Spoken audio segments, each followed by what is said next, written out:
And boop, we alive. Hello, everybody. Not sure if anybody's in the chat right now, but here we are. We're back on Misadventures. Say hello, Moss.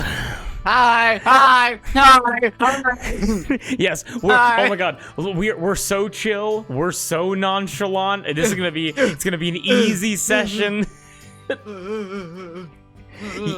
Yeah, and it's funny because, like, look, everybody's got to get at least one misadventures. Everyone's got to get at least one. I definitely cannot sustain. Oh my God, McClover's here. What's going on, McClover? Moss got inspiration going forward. No, thank you. Oh, McClover, go make those fat stacks, brother. Thank you so much for popping in. We appreciate it. But yeah, so a quick logistical thing. I cannot do a misadventures every time someone is absent, but goddamn, I will definitely do it if I can lead into potentially the next arc of the game. So here's where we are. As you can see, it is Cowboy Summer, so get excited for that. I'm wearing. Nobody's here to see this, but I'm wearing the shirt for this. Now, Moss, I don't know if you like art, but can you tell me the context behind that image? Okay, so this was painted by Artemisia Gentileschi. She's a 1800s post-Caravaggio painter, think Baroque, and she fucking painted women killing men all the time. She's an incredible worker. She was in a man's world, and she worked in Venice. She had her own studio, and her husband was basically a kept woman. It was great. Anyways. Interesting. I also love the She fact worked for kings. She painted for kings. Hell yeah. Oh, what was her name again? Artemisia Gentileschi. Artemisia Gentileschi. I must say, I love your work. Is it possible for you to not kill men in your paintings, though?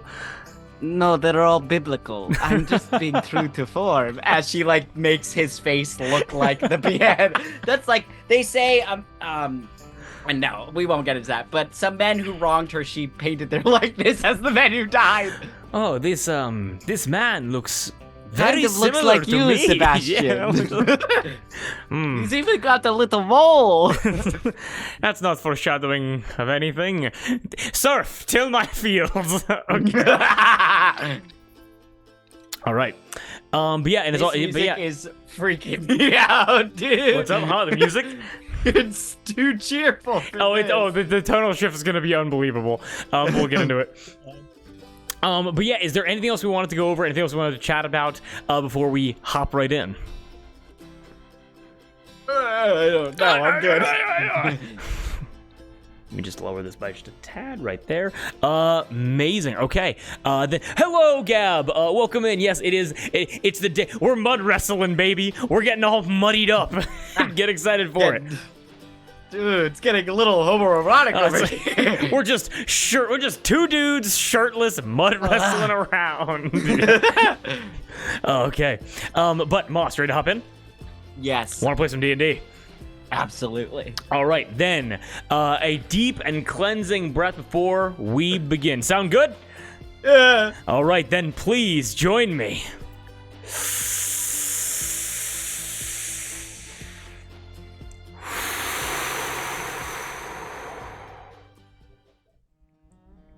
And everything after the breath is canon.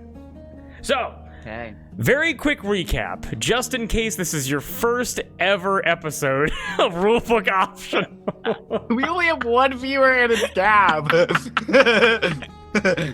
I don't know why I made the recap so comprehensive. But as if you were not in the stream for the last whole time. But yes, but quick context as to where we are.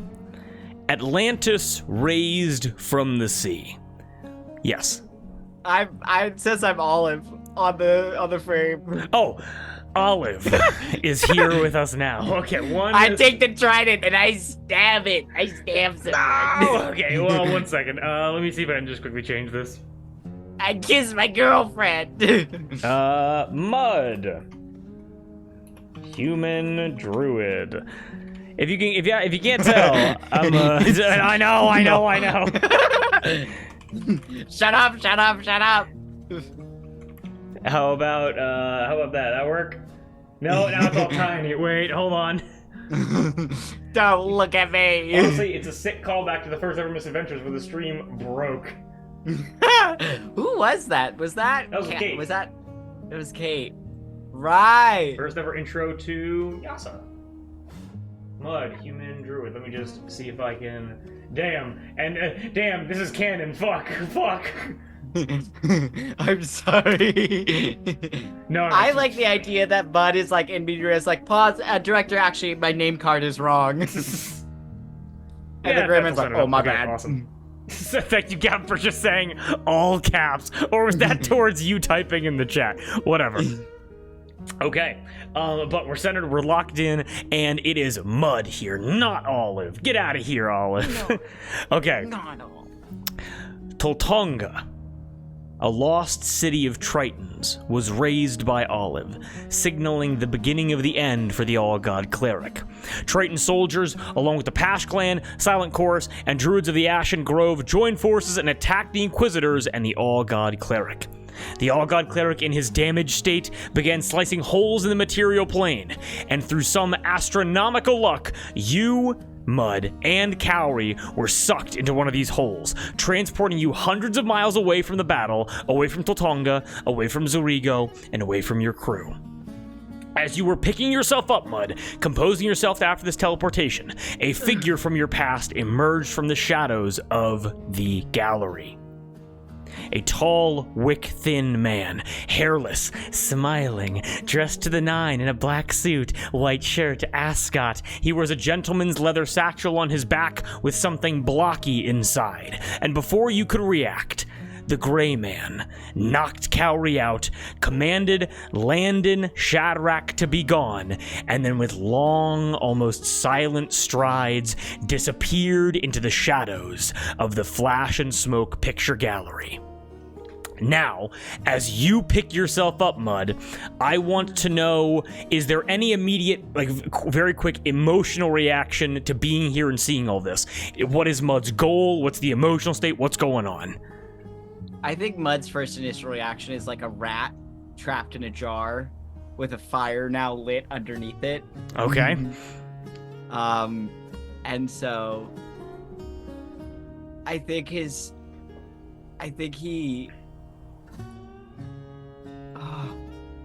it takes him a while to realize where he is, and then he starts being like, no, wake up. And then, yeah. I mean, with like each slap of your face as you try to wake yourself up, a few things that you're able to see. One, like there are people in this space besides just you, and you're able to see it is men and it is women in like gentleman's attire. Like the women are in like Western fashion, like dresses with umbrellas and wider hats, and they all look at you very confused, just kind of like just strolling by you, like you're just acting completely against social norms here. And you're also able to kind of like hear, walking around in this space somewhere, you can hear the spurs of cowboy slavers walking the halls of this place as well. And they don't, besides just giving you some strange glances, they pay you no mind. But with each slap of your face, a memory explodes back into your head. And you're able to remember, like, smack, tears running down your face, smack, an uncomfortable chair, smack, a flash as bright as the sun, smack, the lingering smell of chemicals burning. You have been here before. I run to Cowrie. You run to Cowrie. So what you're able to see immediately, can I just describe the Flash and Smoke picture gallery to you? No problem. So it's a 2-story art gallery. You're able to see it has pristine waxed wooden floors and dark wooden walls stretching so high up that you're unable to see the ceiling before they disappear into darkness. On the ground level, it's more open. So it's 2-storied. So you're on the second level. I'm going to describe the ground level first. On the ground level, it's more open with like musical instruments, speaker systems, like general technology, bits and bobbins and oddities. almost like this place is some kind of museum, like all of these things sectioned off by like red velvet rope between golden poles. And on the second floor, the floor that you're on, it's 2 balconies like running alongside the walls that with like wooden guardrails that look down to like the main ground floor. Make sense? It's like a U shape basically. And on this second floor, there are no things, no objects, but rather elaborately framed pictures. You would be able to recognize what a picture is. Some are like a grainy, like tannish black. Others are completely black and white. Some have like some semblances of color, some have like small editations made to them, but you're able to see they cover basically all of the walls here, like of this second floor. And you can give me a history check if you want, or you can just tell everyone and tell me what these pictures are. So, shaking Cowrie, like he picks up her face. By the way, just to it. clarify, Gray Man grabbed Cowrie, ran. Oh, Cowrie is not right next to you. Okay, then Mud is just like on his hands and knees looking up at these pictures. He's on the second floor. And so on his hands and knees looking up at these pictures, he is so terrified. He doesn't have any words. And I think he like looks and then like tries to force himself not to look because he doesn't want to recognize any faces in the picture frames. Okay. And he thinks about and the thought of like Cowrie, I have to get Cowrie, sends him kind of stumbling to his feet. As I would very much like you to describe what these pictures are. Not a problem. And you said that so you were able to see the direction that the Gray Man ran in, again holding Cowrie by the ankle upside down, and disappeared into the shadows, like into the gallery deeper. And so you said you run off in that direction, correct? Yeah. And as you run off, it's as if you have your own captive audience that is basically overwatching or like overlooking your actions, because all of these people in the pictures, as you are running down these halls, all of these pictures, everyone, man and woman, looks beautiful and handsome. Every person in these photos, pomade hair, well-fitting suits, perfectly cinched dresses, jewelry, glasses, adornments of all kinds. These people have never looked better, but their faces have never looked worse, because every person like in these pictures is scared or angry or weeping, like some more subtle than others, but every single photo, hundreds if not thousands of them, are photos of agony, basically. As you begin running. And go ahead and give me a quick perception check as you run. Okay.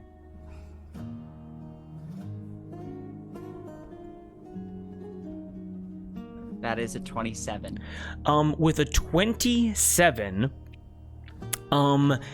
as you are running down this hall, as you're running down this like balcony, a couple things you recognize. You're able to see maybe like 45 feet ahead of you and 45 feet behind you. But anything past that, it's almost as if candles aren't properly lit, because you're unable to see farther than 45 feet in front of you or farther back than 45 feet behind you. And like as you're appearing, like candles appear as you rush towards it. Like this place has like some kind of weird, it's a 27, goddamn, has some kind of like weird like obfuscation of vision in some way. Does that make sense? Yeah. Okay, got it. And then with a 27 in this, I'll ask you this question right now. Is Mud even looking at the paintings on the walls? I don't think he can help himself. pictures. My apologies. So he is looking at the walls, running. Yeah. Give me 1 second here.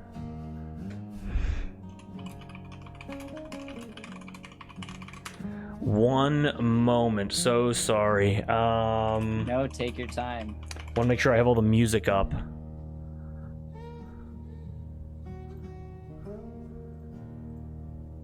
As Mud is... And does Mud have any kind of plan when he finds the gray man? Not really. Okay. Not yet. He has some thoughts and feelings he wants to have happen, but mostly he's just desperate. And as you are running down this hall, running down this balcony, as you are, your head like kind of whipping to the left, as you just see like, again, it's beautiful person after beautiful person, agony after agony, and then all of a sudden, it's like you're like time slows down as there is one face that catches your eye, and I would like you to flip a coin. Oh, okay. Okay. Let me know if it's heads or tails. Heads. With heads, as you are running by, time slows down and you laser focus in on one portrait that is taken of a young boy with pomaded hair. And the reason why it catches your eye is because this portrait is half black and white, half like the kind of like tan filament like layer over this kind of like old style of portraiting. And although this boy is young, although this boy has been clearly crying, you're able to recognize your own face within this portrait.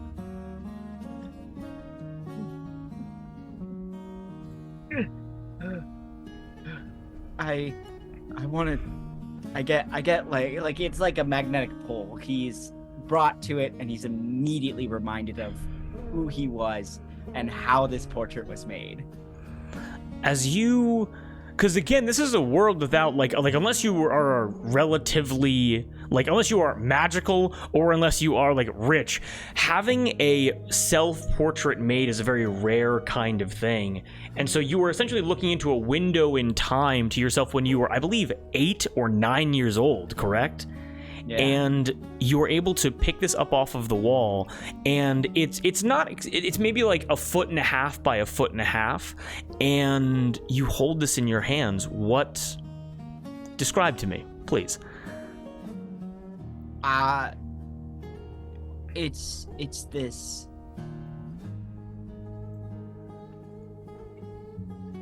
white-knuckled grip onto the picture frame, as it would be very, very difficult to see the resemblance between the young boy and what Mud has turned into now, covered in scars and these deep, deep bags under his eyes. And this photo marks the last time he ever saw his parents alive. And it also marks the last time he had a childhood. And he grips it. And he goes to smash it. And then he stops.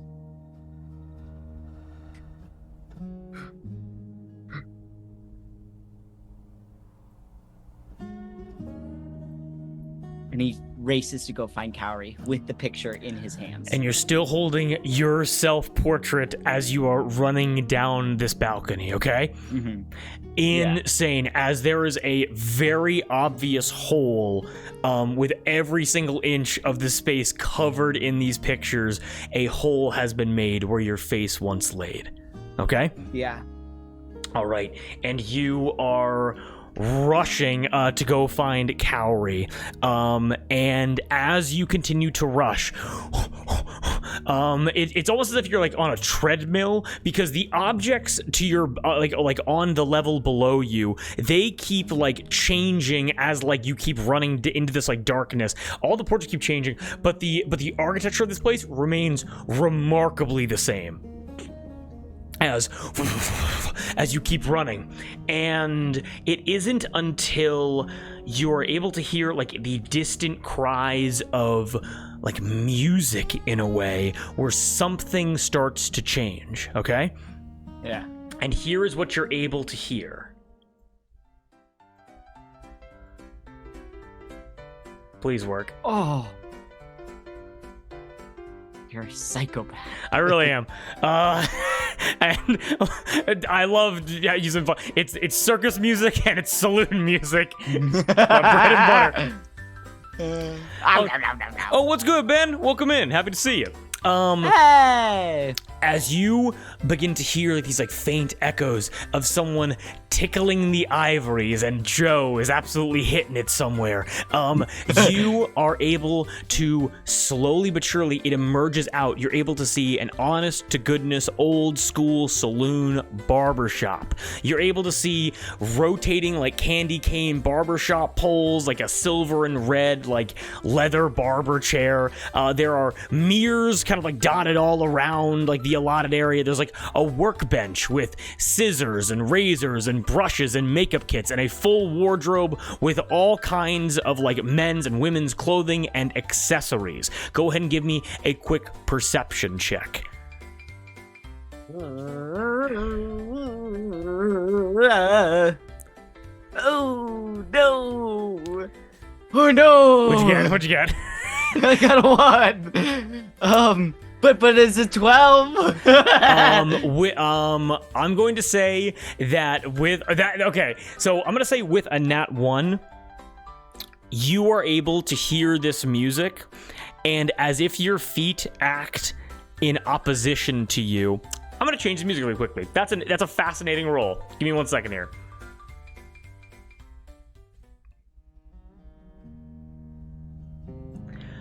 You hear that music. Mm-hmm. And it was just as you were reaching like the border, like because you were able to see this setup down on the lower on the lower ground floor of this Flash and Smoke picture gallery. And as you can hear that music with a nat 1 perception check, I am going to say, and you're gonna see what I'm doing here in a second. It's as if your legs work in opposition to your body as you instinctively take 5 or 6 steps backwards, still holding onto your portrait in your hands. Okay. You can no longer hear the barbershop music. Okay. With a nat 1 perception check, essentially, mechanically, who gives a fuck about mechanics right now? We're role-playing. Fear settles into the back of your mind. Your flight instinct kicks in just for a few seconds to give you a little distance between this and this horrible memory. And Mud turning it over to you, or Moss turning it over to you, I want to hear what is going to push Mud through this fear. Like, more than just, like, rescue Calorie, I want to hear, like what's Mud's emotional state that's going to get him through this? Clutching this photograph.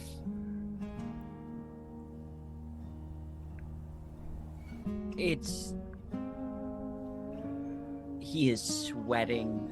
He is shivering. He is fully, like, hearing the smile for the picture. Like, he is hearing everything. It is the way, like, how do I describe this? It is like he is in a house that he knows will soon be set on fire, and he's trying to get everything precious out while he still can. And Mud has never been one to have much to his name. He doesn't even have his name. And looking at this photo,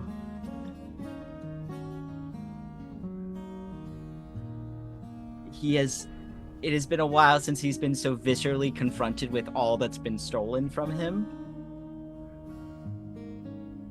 And the thing that's going to get him to cross that threshold is almost in a sense of, I have to protect this boy. He, like, is desperate to find Cowrie and save Cowrie and save her from the fate he couldn't save his younger self from. But this last little echo of his younger self that he still has of this boy who was once whole and unscarred and had his own name that wasn't just a noun for some shit in a pile. He is desperate to get both Cowrie and this little boy out. Damn, that's hard as fuck. It is... Yeah, don't smile for the picture, Ben. Don't smile for the picture. This bitch will steal your soul. It's that motivation to be the protector that you at one time needed, to save others from the pain that you once experienced, that disrespect, that humiliation. And as you look at this portrait once again, and as you look into the darkness and you know what awaits you, your mind and your legs come back under your control, and you can move further into the gallery. As you know, Cowrie is in need of that protection. Is there a way in which I can stow this? Hey! What's good, Dory? What's good? I'm running to save your ass right now! Catch up. Mud's found his own portrait of himself when he was 8 years old in the gallery, so don't worry. Yep. I mean, do worry, but is there a way for me to stuff or to carefully put my 8-year-old portrait of myself into a bag or something that I own? I'm gonna say go ahead. I'm gonna say that you have like a satchel on you. It's D&D. Go ahead and give me like a sleight of hand check. We're gonna say this is like a DC 14. I'm going to blow McClover. I'm gonna blow McClover. I want to use McClover's. Sorry, I'm going to use McClover's inspiration to give me advantage on this. Go right ahead, absolutely. And the reason that I asked for this is because you are able to place the portrait in your bag. It's a matter of whether or not you can conceal it effectively. Can I give myself guidance for this? Yes, you can. Okay. DC's only a 14. Okay. That is a dirty 20. Okay, with a dirty 20, not only are you able to completely place this into your satchel, you're able to cover it with the lid. Your camera's a little bit blurry, by the way, and you are able to fully conceal it so that no one can see that you took this. As Mud does this, he is like tucking, like it's the way you would stow an infant in like your side so it won't cry while you cross the border. Damn, okay. Yes, okay. It is like precious, and he's like it is almost like Mud sees this as a person, you know? Okay, and yes. so he is putting it in like gently into his satchel, but being like, it's okay, it's okay. With a decent, what was it, 20? Sorry, yeah. With your check, like a 20, you were able to, this, no matter what damage you take, if any at all, this painting is going to be completely, like, unless taken back from you, will not be damaged. Make sense? Nice. Okay. Excellent. I'm eating my sour gummies to keep me energized. Yeah, of course, yeah. Okay, and you are able to move back towards this, like, saloon barbershop setup. And you're able to say that the gray man, in like a tall, like unsettling, like gentle way, is like picking out clothing from the wardrobe. As you were able to see that Cowrie, still kind of like dazed, trinkets all over her, purple like bagman bag on her side, is knocked out in the barber chair. And what you are, and you can kind of like see this happening right now, and just as you're kind of like getting your bearings here, you're able to watch as the gray man looks over to Cowrie and goes, like, holds up like an orange like dress basically and goes, see, I don't think that orange and purple go together at all. And the bagman approaches Cowrie and like long, extremely long, like suited, like gray-skinned arm picks the bagman's bag off of Cowrie's belt and takes that off. Can I, and I think you know what I'm asking when I say this, can I make a nature check on the bagman? Yeah, you absolutely can. Absolutely.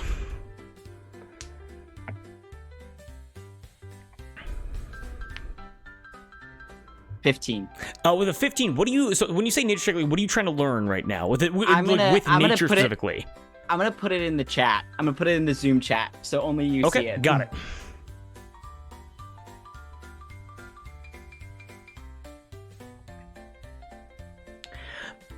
So the answer is absolutely yes. And that's even more confirmed, like taking all the details of your environment, you're then able to watch as the gray man goes, oh my goodness. And you're able to watch as the gray man opens up the bagman's bag. He puts his hand inside, and then you're able to watch as like his hand is pulled down, like down to the elbow, and then he goes, and you're able to see the bagman fully comes up out of the bagman's bag. You're able to see like the long, like black greasy hair totally covering up the eyes. You're able to see he has a loincloth on, like long nails, his gray skin, and he's like, and this thing is tiny compared to how the gray man looks. Is like maybe only like 3.5, 4 feet tall. You've never seen the bagman outside of just his hand, and Mud for the first time sees what the bagman's whole body looks like as the bagman starts freaking out.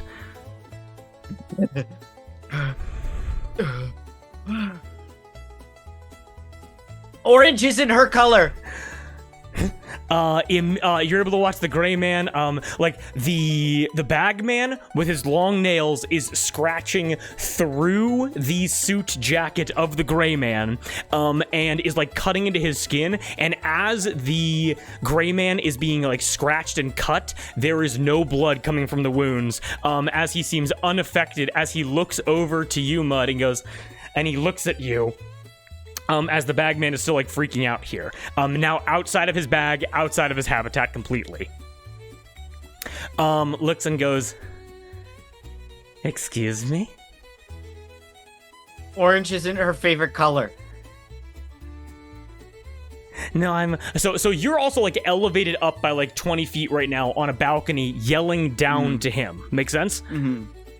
He looks over to you and goes, like, again, I'm like scratching into his arm more again, just no reaction from him. As he goes, as the gray man goes, no, with the proper lighting, it's clear to see that orange would look better. It would wash her out. It would wash her out. What do you know of fashion, my friend? Have you done this hundreds, if not thousands of times? Have you ever had your picture taken? 'Cause I have. I gotta change the music, hold on.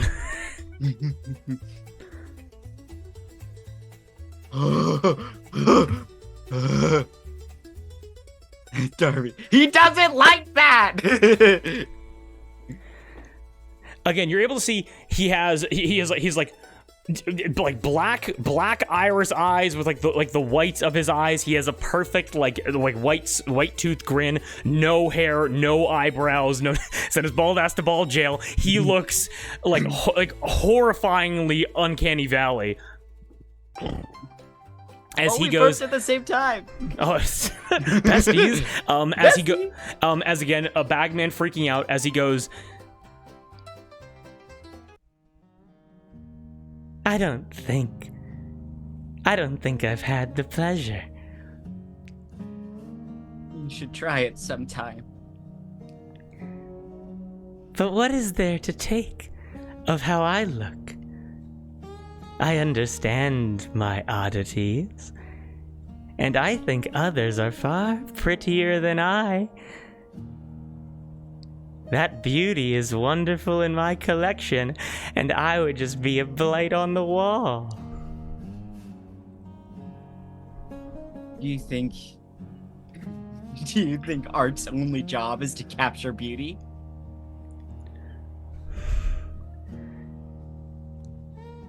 Yes. For there is nothing in my gallery which is not unique, which is not beautiful, which I do not look on with pride. Like this one. And he holds up the bag man. trying to get back to Cowrie's bag and cannot do it. Okay. As he goes, would you want this one to be visible outside of his fucking cage? That one's a whole lot more beautiful than you are. I am preparing a 4th level spell in case he tries to hurt the bagman. Okay, got it. I'll actually do a very quick roll for the gray man here. Okay. And the starry wisp magic is winding its way like a cat's cradle between Mud's fingers as they're at his side. He is breathing hard from this run he's just done, but he is staring down the gray man and not blinking.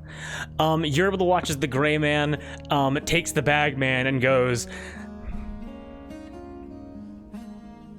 I think this one would be much better behind the scenes.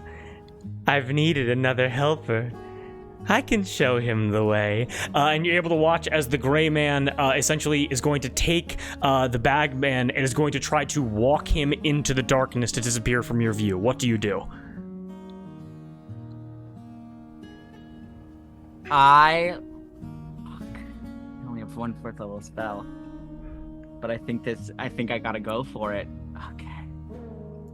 Yes. I am going to, and maybe you'll let me do this. This is a little crazy. Okay. I would like to cast Summon Elemental, but I want to summon the bagman to my side. So summon elemental, so do you just mean grab the bag? So the bag and the bagman, or just the bagman? I don't know if I can get the bag yet. Okay, summon elemental. You would. I also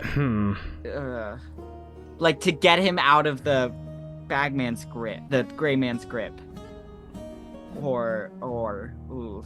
You know what? I will say this right now. If you in this moment would like to use that spell to teleport the bagman to your side to act as your ally for whatever happens next, I will definitely allow that to happen. That's what I want to do. Okay. Then describe to me what it looks like as the gray man is walking away with the bagman, freaking out on his arm, digging, bone should be exposed and it's just not now, as the gray man is walking away. No.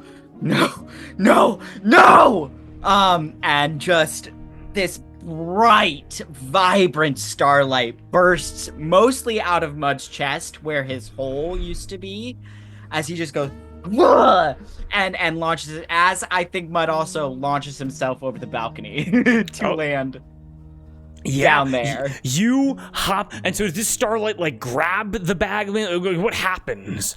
It twists around the gray man's arm, and I think it's the first time he feels pain.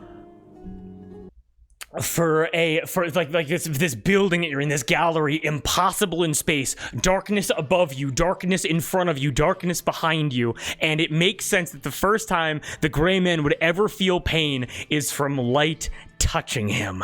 And as this light erupts out of Mud, you're like a shooting star in this moment, hopping over the balcony, descending down to this like saloon barbershop as light explodes out of you, wraps around the gray man's arm, completely encapsulates the bagman, and you are able to watch as like exploding into starlight, and you were able to watch as like this light is retracted away from the gray man with this almost like permanent star pattern scar across his arm. Like imagine the tattoos that you have or like the forms that you take, but that being branded into him as a signal of pain. Yes. As behind you, the light wraps around you and the bagman is behind you, hiding behind you. And I like in the way that starlight is gentler and much more attuned to the darkness than sunlight is. I think at first the bagman like flinches, like he's worried the light's gonna hurt him, but it doesn't, and it doesn't hurt him at all. The way starlight's in harmony with the night sky. So again, just to describe what the bagman looks like vacuumed, sealed skeleton, like incredibly thin, gray skin, hair covering his whole head, but you're able to see his eyes through the hair, like how a cat's eyes shine through darkness. You are able to see like long toenails, long fingernails, and you're able to watch, because this is the character you have now, you're able to watch as he goes like afraid of the light, and then goes and tries to eat some of it. He can. He gets to eat some of it. It like glows in his belly. And he's happy. As now the bagman is behind you. And I've put out an arm to like shield him, just like how I put my satchel kind of like a backpack with the portrait behind me. Okay. Yes, as I terrified and going, that was my 4th level spell. I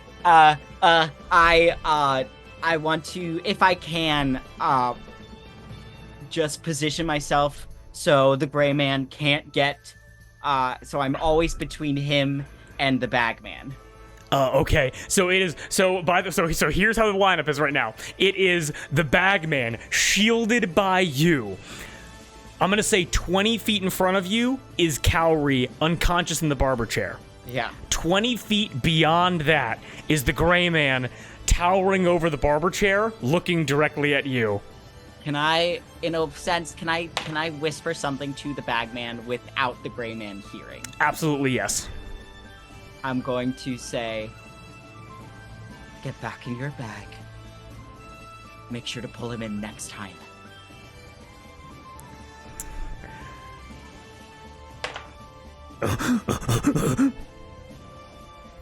And the bagman like nods his head along to that, as there is this like basically a Western duel taking place within the gallery, as Cowrie is like the fumbled football in between you guys. Sorry. Oh fuck. I got butterfingers today. As the gray man looks to you, Mud, and sees the bagman hiding, behind you, and the gray man immediately goes, and this is what he would do. He goes, "That's my fucking thing! You do not take my things away from me!" Mud wild shapes into one of his starry forms.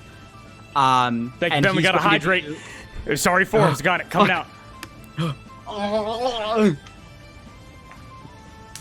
Mud hydrates. And he's going, and it's the constellation of the Archer. And so every ranged spell attack I make now will deal an extra 1d8 plus 5 radiant damage. Okay, fucking pop And the hell off. a guiding bolt, like a pistol in my left hand, manifests itself, and I say, we can do this the easy way, or we can do this the hard way. You're able to watch the gray man goes, and the gray man drops his like weird like stiff gliding persona and begins to run at you on all fours. Extremely long legs, extremely long arms. As he like a gallop, he jumps up onto the barber chair like right above Cowrie and leaps towards you. What do you do? Is there any world in which I can roll out of the way? Yes, go ahead and give me an acrobatics check. Oh, fuck.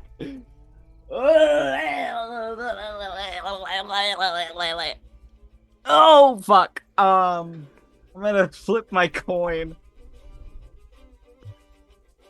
Okay. Okay, that's that's slightly better. Okay. Ooh, 15. 1 sec, hold on. Oh, fuck.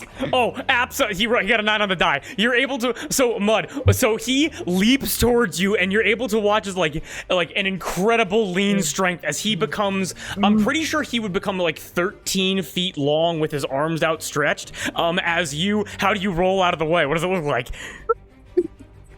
Like all the bravado gone, and I want Mud to like do a leap roll to get himself closer to Cowrie. Yes, you are able to. So like instead of like bravado gone, it's like he's leaping towards you like a Wendigo, and you are able to essentially like baseball slide underneath him to miss his arms by a few inches as he hits the ground. He rolls. He's back to his feet. Okay.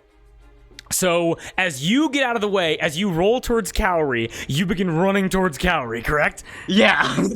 Okay, as you run to Cowrie, you're able to see the bag, like the gray man, he scuttles on the ground to get back to his feet to get back to you, and you're able to watch the bag man, because I need to roll turns for the bag man, too. Okay. Okay, hold on. You're able to watch, so like right next to your area, right behind basically like where this like little like barbershop is, you're able to see there's like a piano, like a musical instrument section like of this gallery basically. There's like scenes, right, where like they or I don't know. Oh, what do you mean? Tell me. Oh, so never mind. Because I was like, oh yeah, taking pictures, but they're all portraits, so you don't. So now you're on the bottom floor, which is like a museum kind of sector. And it's broken. So no more like portraits of people, but now it's like objects. Like there's a musical section, there's like a vehicle section, there's like a section to like weaponry, a like all these like things that are like collected like bits and bobbins, and you're able to watch as the bagman goes.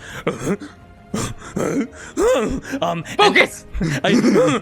And the bagman rushes over to a grand piano that like has its like lid propped open so you can see all the strings, and the bagman jumps up onto the ivory keys, like a discordant tone played as he goes, and he reaches into the guts of the piano and begins and begins pulling out strings of the ivory keys. Okay. He then hops down from the piano and then sprints back over to you. Okay. Can I give him his bag? You absolutely can, yes. Okay. Before I do that, can I do... is the magic of the bag still active, even with him outside of it? Or is it just like a regular bag? It is still a bag of holding. Okay. And the bagman does... Sorry, Ben. Yes, we're gonna get to it, Ben. I have a reason. And you're able to watch... Like, the bagman has a plan. He goes like... Yeah. But also, I want him to put Cowrie in there as well. He goes, he daps you up. He goes, the bagman, like, he's like a hunched, like, little, like gremlin, like a Gollum-esque hobbit, as he, like, and he, like, scoops Cowrie into the purple bag and goes, and he gets back into the bag himself. Okay. As Cowrie's now portable. Okay. I'm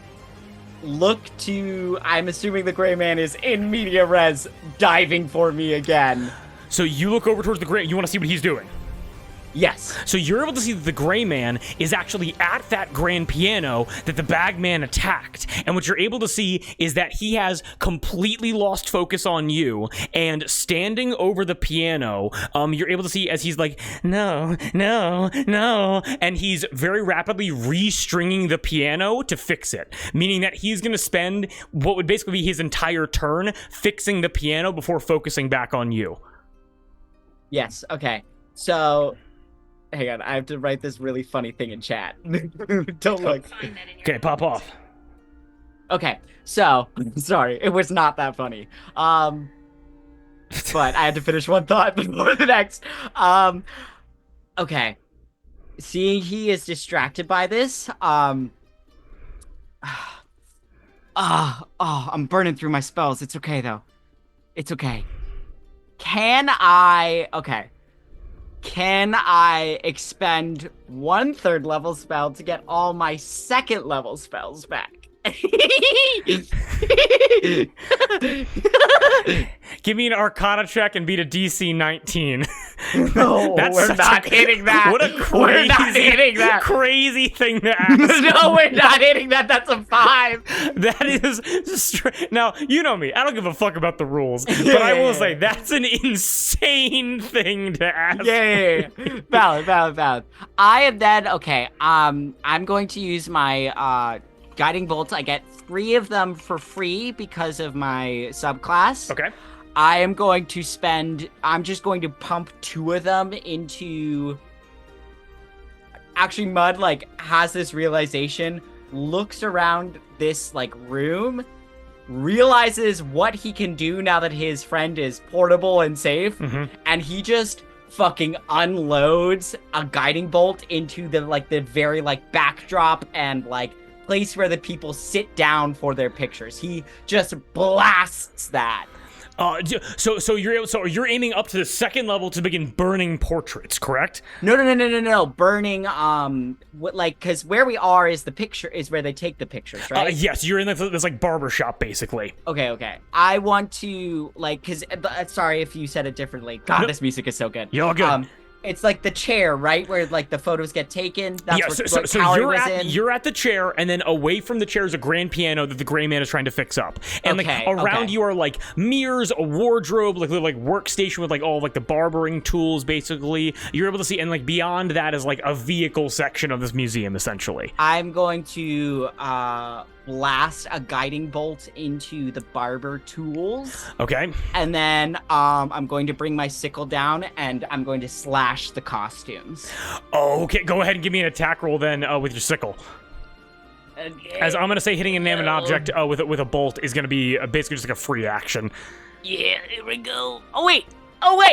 I pull out my fucking shotgun. I have a shotgun, and I fucking blow a hole in these costumes. Okay. Oh yeah. No, okay. So it's guiding bolt. Right? Yeah. So it's a guiding bolt to the workstation, and then it's a shotgun blast to the wardrobe. No, Mud is freaking out. He puts the shotgun away. I'm just gonna attack the costumes. That's a 17. You move with the sickle. I'm like, Mud is like. Do you know that like in like COD compilations, people will like YY weapon swap? That's Mud jumped off of a balcony and YY'd weapon swapped a shotgun into his hand. Okay. Sorry. So you're slashing the chair, and then you're just gonna like bolt the wardrobe, basically. Like, what are you doing here? Yes. Okay. I'm just destroying everything. Okay. Basically. So you begin destroying like everything in this like small little like ceremony like barbershop space, and as you begin to do that, you watch as the gray man go, "You're ruining the ceremony now." And the gray man, like as you're doing this, you like slash the chair, blow up the wardrobe, and as he runs over, he doesn't even like he gets within arm's reach of you, makes no attempt to attack you though, as he quickly like grabs the section of the chair that you like whacked off. He puts it back on and begins trying to like sew it back together. He fully just like shows his back to you as he rushes over to the wardrobe and tries to put that fire out. And you're able to see like that like lumpy kind of like satchel that he has on him with like the blocky thing, like some kind of like blocky object in it. You're able to see in front of the barbershop chair, there's a tripod with nothing on top of it. And what you're able to recognize, I'll tell you this right now, destroying objects in this space will effectively buy you time where he won't attack. He cares more about the protection of his things than he does about like enemies around him, basically. So with this time that you have bought yourself, as he is like fixing the chair, fixing the wardrobe, what do you do? Mud, like, locks onto that camera. And, like, he opens the purple bag to get ready for it. He's going to cast Enhance Ability onto the bagman and give him advantage on strength checks. He's going to throw the bag at the gray man, and then he wants to fucking smash that camera. So you are telling me right now that you want to put the gray man into the bagman's bag, while Yes. so you want that to be the bagman's turn, while you try to get the camera and smash it, correct? Yeah. Okay, amazing. Okay, all right. Here's how we're gonna do this then. And what Mud is also he wants to break that camera, but what he's trying to do is get the gray man's attention and attack him, so he'll show his back to the bagman and make it even easier for the bagman to bring him into the bag where he has full control. Okay, all right. I have a way that you could so do Mud that. will sacrifice, like, he'll take a hit. He will, like, you know. Oh, I'm liking it. One sec. The music is slow, and I don't like that. There we go. Okay. The music is fucking wonderful, So dude. here's what you're able to do then. Okay, so you want to try to get the camera first, correct?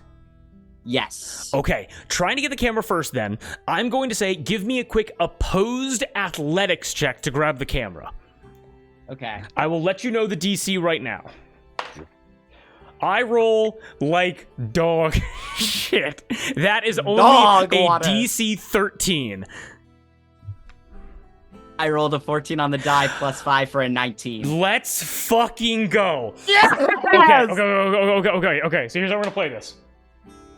I'm not a barbarian anymore, but bitch, I can still smash! So here's what happened. Okay, I'm trying to think. It makes sense in my mind. So the gray man taking care of his little like barber shop here. He's on the chair. You, Mud, or how do you get the camera off of him? Okay. I rip it off of him. Both hands, I just go, mine! So what you're able to do is you're able to take the bagman bag. You're able to throw that behind the chair, like essentially like past the bag, past the gray man.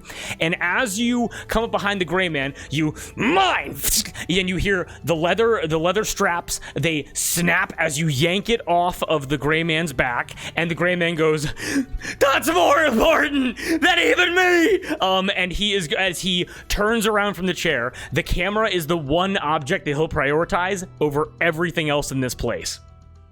And as he is going to jump forward to you, and he's able to get so he rolled an unarmed attack. He did hit you.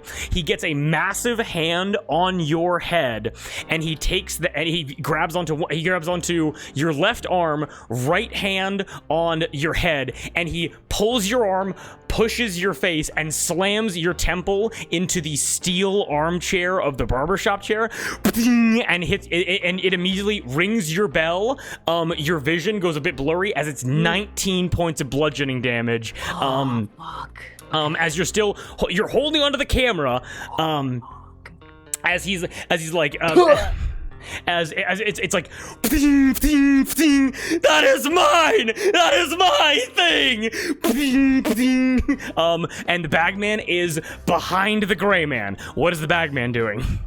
Mud is screaming in terror. Mud is so scared right now. Okay. The bagman, I think, like, he like steps his feet, like, he doesn't, his feet are in his bag. Okay. But, like, he almost, like, grows while his form is still partially inside the bag. And, like, he grows like a shadow over the gray man. Oh. Like, as he's back in his realm, he can now adjust his body. And, like, what do you think a creature like the gray man would fear most of all? Absence, darkness, nothing, the absence of things. Mm-hmm. And it is these void-like hands that go and grab him by the head and try and pull him into the bag. Okay. then here's what I'm gonna need you to do. And I'm pulling this all the way back from when we originally did this, back in, back when we were back in the arbor when the Bagman first showed up. This is gonna be an opposed athletics check, and the Bagman gets a +10 to athletics checks. He has advantage. You are gonna be rolling that, okay? I'm gonna roll right now for the Gray Man. And I'm going to tell you what the Gray Man gets on this athletics check, okay? Because the Gray Man also has a +10 to athletics. All right? Oh my god. Wait, before you... Don't look at the numbers. Look at me. Don't look at the numbers. Because I just rolled a 9 for a 19. I have a +10 to this. You have a +10, yes. I rolled a 16 +10. 26! Mud in the Bagman, baby! Mud in the Bagman, 2025! There. And as you are taking these shots to the dome, as blood runs down your face, again, so many vessels in the head, your face covered in blood, and as you are able to look up at the Gray Man, he's still smiling, furiously bashing your head into this metal chair, as you're able to watch his two enormous hands grab. They essentially do the equivalent of like sink their middle fingers into his eyes as his smile disappears, as they completely begin like suffocating his face essentially, and they pull, and you're able to watch as you kind of like push yourself up from the floor, and you're able to see as the Bagman's like hyper elongated form is retracting back into the bag, pulling the Gray Man by his head, who's like and he disappears into the Bagman's bag. The Gray Man, the Bagman, and Cowie are now all inside of the Bagman's bag. Holy You got this, buddy? You good? Do you need me to come in there and help, or are you all good? You're able to watch as, like, it's almost like a cartoon fight cloud as the bag begins to go and begins to... Just make sure Cowie's safe in there. Okay, I won't distract you anymore. You're doing great. And I close it. Yeah, and you close the bag. We will resolve that later.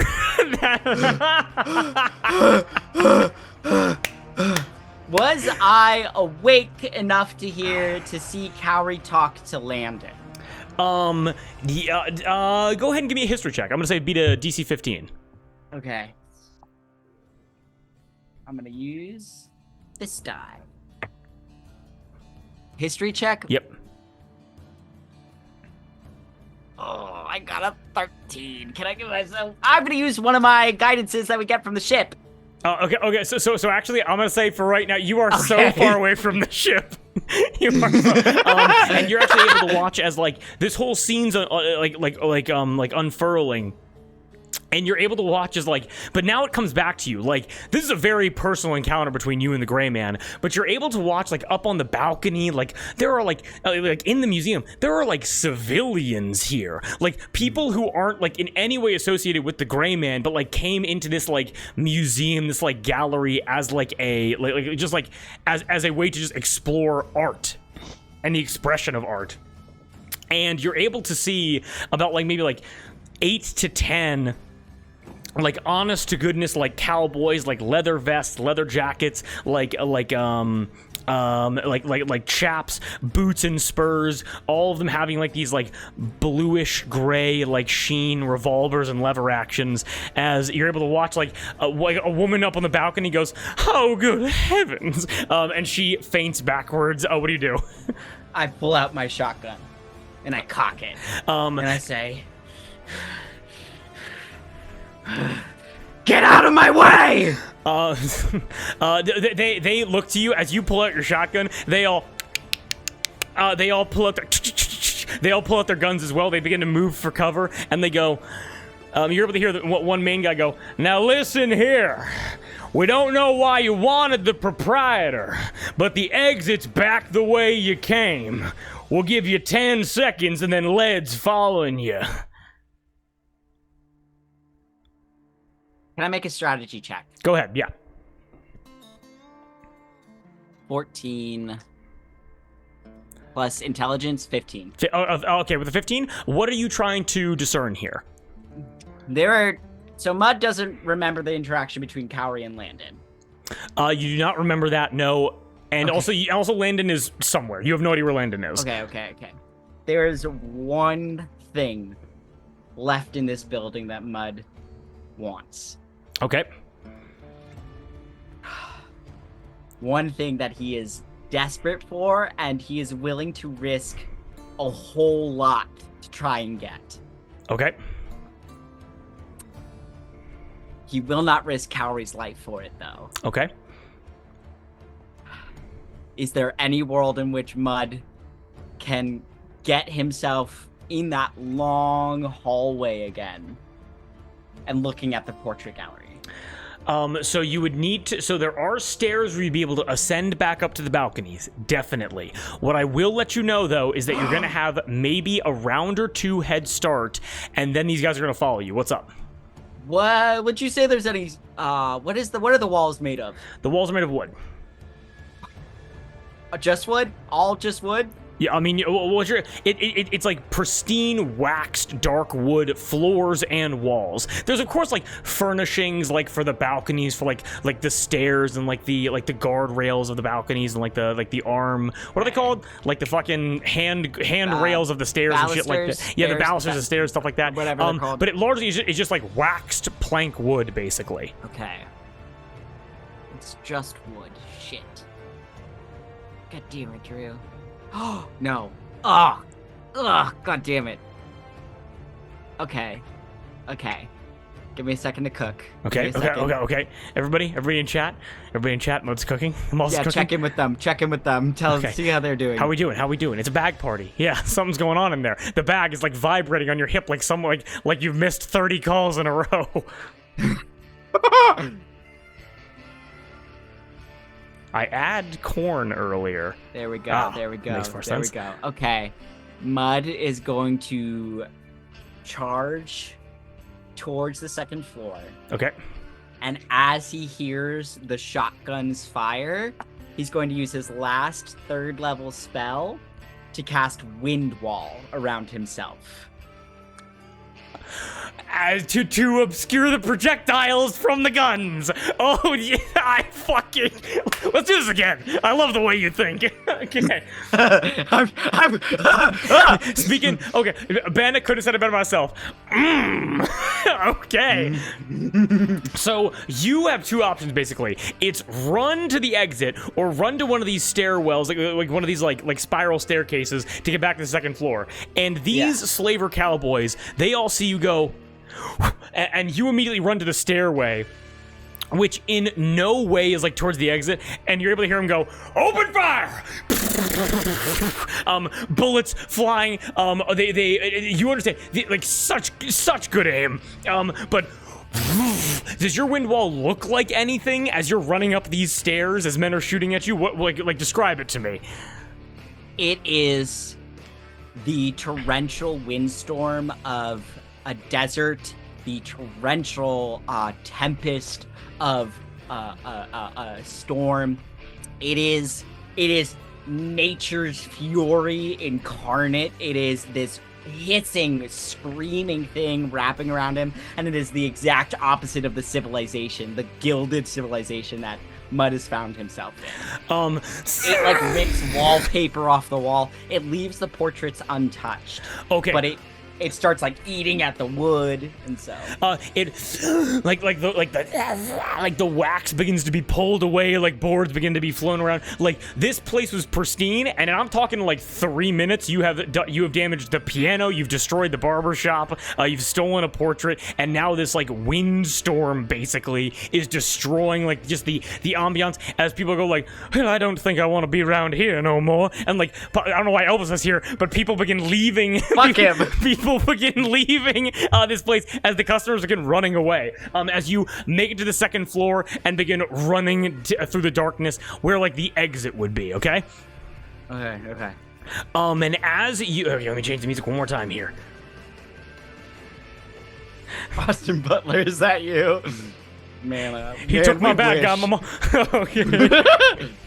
This is the first time we've been playing D&D where a bad guy has not been killed, but instead was just kidnapped. I think like the Gray Man's a victim now. We now know why Drew has never allowed me to do a Misadventures before. No, I want you to know I have not looked at my Google Doc in the last like 40 minutes. I love how you told me at the beginning of stream you just had one bit that was improv.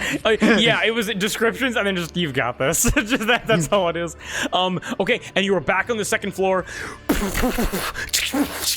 And you're able to hear, he's going to the second floor, go get him! And you're able to like hear like people like trying to run after you basically. You're on the second floor running towards where like that exit hole was. What do you do?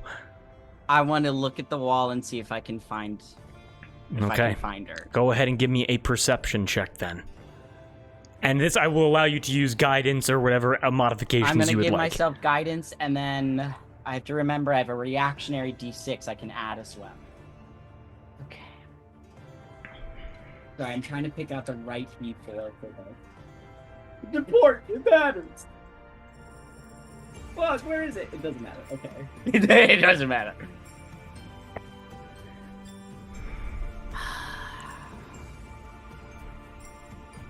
Anybody in chat want to give me inspiration? Everybody highlight as Moss. Everybody hydrate as Moss takes out his little tin cup and begins. I tap dance.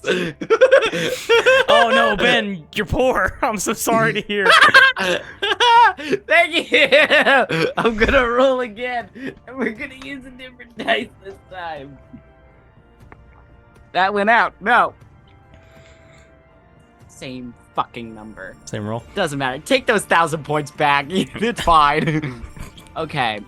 Sorry, what did you say this roll was? I said it was going to be a perception check. Okay. Well, with my plus 11, that's an 18. It doesn't... What? I keep forgetting that you have a plus 11. Okay. Sorry, Kev. Sorry, Darbs. Thank you for everything. with an 18, what you are able to see as you once again... I'm sweating. Literally, I am soaking through this shirt right now. I'm wet. As you are running, guns going off behind you. Get him now! People rushing after you. You come back to the hole from where you got your own portrait from, like where it's very obvious, it's very difficult to miss. And you bring yourself back to this like section where you grab your portrait from, and right underneath it was a portrait that you wouldn't have thought of because you were so encapsulated by your own like visage essentially. And describe to me the face of the person who is directly underneath where your portrait was. Beautiful woman, in her mid-20s in this portrait. Long, curly brown hair that kind of goes in every direction and is like has this wildness to it. Warm brown eyes, and the same. So Mud's nose is like this. It's like hawkish. It's like the most prominent feature on his face, and it has like this deep scar that goes across it, and same freckles, same like kind of twist to the mouth of like unhappiness at her portrait being taken. It's the same nose as Mud. Can I say who this is? Yes, you may. Mud takes the portrait of his mother and puts it into the bag. Puts it into his satchel. But no check necessary, you're able to put it in the satchel. But the last thing that you're able to recognize as you're putting it into your satchel, you're able to recognize that it's your portrait. Your portrait, half black and white, half this like tannish, like capturing filter, basically. And go ahead and give me an Arcana check. DC 12.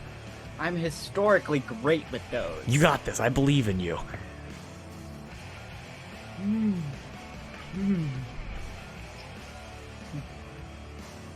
I have a +1 to this roll. Okay. So that's a 3. So that's a 3.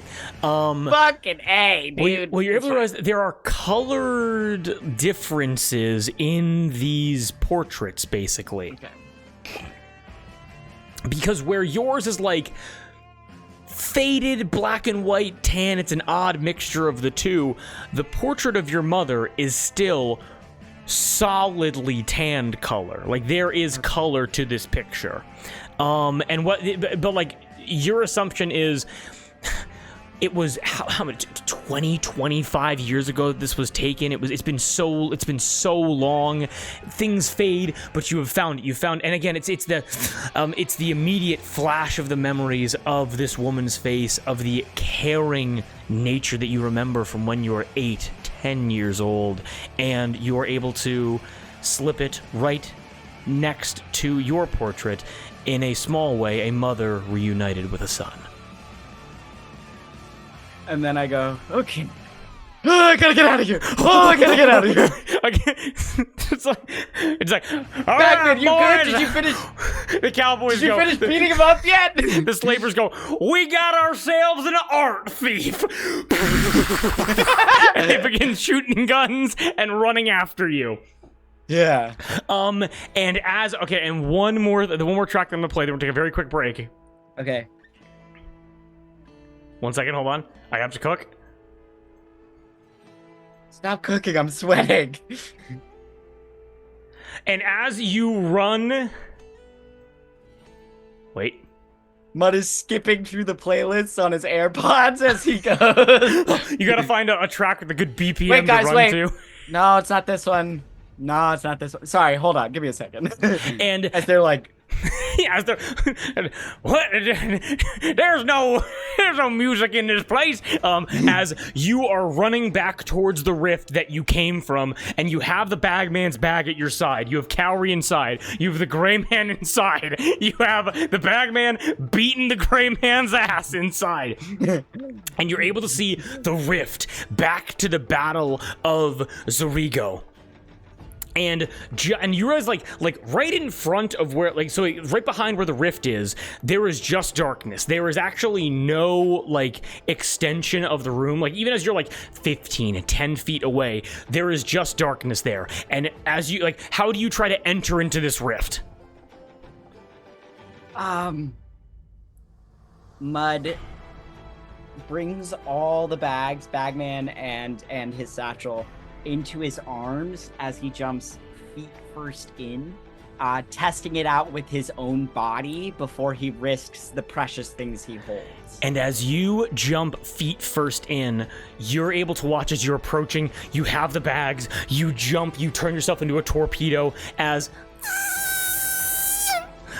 And the rift back to Zorigo disappears as the All-God Cleric's spell ends, as you jump feet first into this darkness, not moving away from you. And there goes Moss! Some acrobatics right there! And as you jump feet first into the darkness, you are able to feel your feet contact back with floor once again. And you're able to roll out onto the floor. As you're able to feel wind hit your face, you're able to feel actual sunlight hit you as you emerge out of it feels like you just went from being inside to outside. Immediately what you're able to see is there is a building built up right behind you that you just jumped out of, and you're able to see that it is a tarped, it's like a double doorway with a cloth door entrance, no physical door to get into it. And you're able to watch as people begin going, what the hell, on the floor now? People begin hopping over you, walking over you, as there's a general bustling city life happening all around you in this moment. Before we cut to break, as I disappear into the crowd, I want to use my masquerade tattoo to change how I look and disguise myself as just another well-dressed Western man and do my best to be lost. Go ahead and describe to me what you look like as you emerge out into what you would know as the Underhand. What do you look like? So the resemblance would be uncanny if Mud wasn't a scarred, broken man. Well done sideburns, a good mustache that's been well cleaned, and then a little bit of a wild beard with some speckles of gray in it. Bright green eyes, kind of straight dark brown hair that's been slicked back and like combed back. Calloused knuckles, a little bit of like potter's dirt under the fingernails, and like this gardener suit as Mud takes on the form of what he imagined his dad would have looked like. Oh. So yeah. And as you take on this form of what you believe your dad would look like, as you have emerged out into the Underhand, I'm going to send the map of the Underhand out to the Discord right now. And actually, you know what? Here's what I'm going to do. This is gorgeous. I'm going to send this to the Rubik Optional Discord. If you want to know what it looks like, go hop in the Rubik Optional Discord. Oh, who made this again? Who made this? This was my buddy V, just a friend of mine who's incredibly talented. I don't think V tunes in, but damn, V is talented as fuck, and if I can dig up some socials, I'll definitely try to find it. Ben, I think if you do exclamation point socials, exclamation point info, I believe. Or yes. Let's test this out. There you go. There you go, Ben. Yeah. And this is what you're able to see, the Underhand, a very, very quick description, as you are able to look out and you're able to see a city split vertically.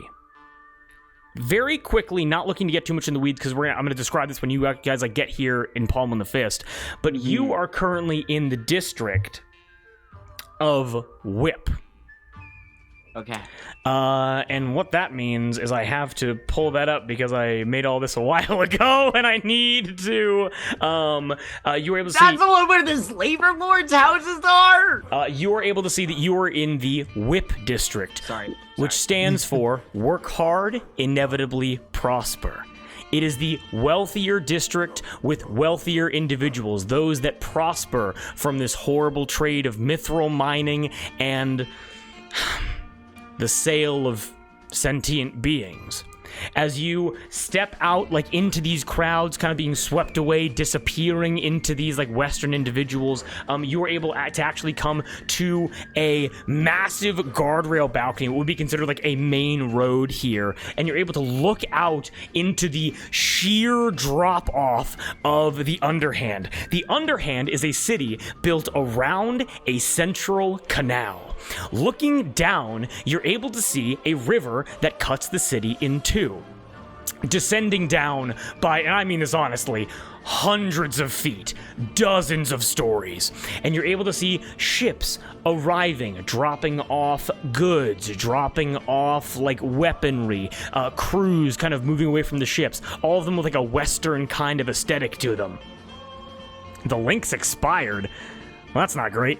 Ben, we'll get to it later. I'll send a link in chat later. You're able to look out and you're able to see across the way from you, there are factories, dense living quarters. You're able to see people moving around like shadows in a windowsill with candlelight behind them. You're able to hear the loud as mithril stones begin falling down and falling into these factory settings. You're able to look around and you're able to see lavish shops all around you as there's a clear distinction between those that have to work and those that will prosper.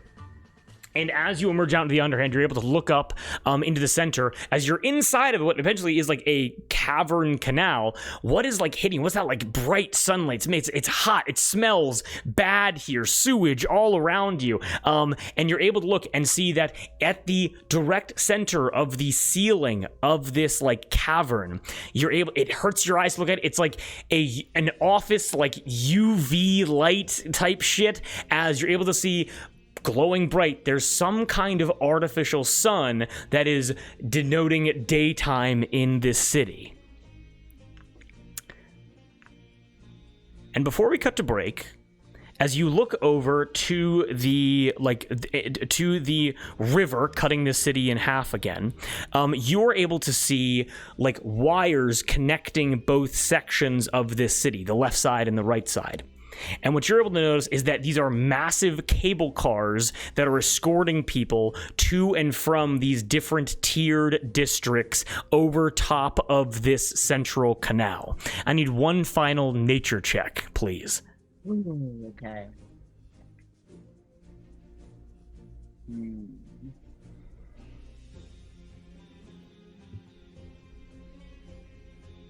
Okay. 13. With a 13, you are able to feel the natural world around you. And you are able to realize that that gate that was cut open into the Flash and Smoke picture gallery was not the only gate cut open to the Underhand. The All God Cleric was able to cut several of these gates out into this city. And dotted around this city right now are portals that can take you back to Zarigo. You just need to find them. Okay. Like, wipes the blood and tears from his face. Okay. And just dives into the crowd. You dive into the crowd, and with that, we're taking a very short break. Okay. Moss, you having a good time so far? I'm having such a great time. Let's go, baby. I love how I was so efficient in getting Cowrie back that you were like, you got there. So, but also, he definitely is a threat that is now in your pocket, and also Landon is hey, still I've there. got Cleric. Hey, go, Gray Man. Hello. He just rushes towards somebody. Okay, but very quick break, and then Moss, I want you to explore, and again, I have nothing written down for this. This is all off the dome from here on out, because what I want you to do, Moss, I want you to think about it. Okay. You have relatively no information about what any of these places are. I want you to pick a spot on this map, and we're going to see what it's like before getting you back, okay? Sound good? I'm giggling and kicking my feet. I'm having such a great time. Okay, awesome. Then, good night, Darby. Sleep well. Thank you so much for joining in. Ben, hope you're able to get into the Discord, by the way. We are going to be right back in like 5-10 minutes. But everyone go pee, get a snack, pop your hips, and we'll be right back. Yes. See you soon, guys. See ya.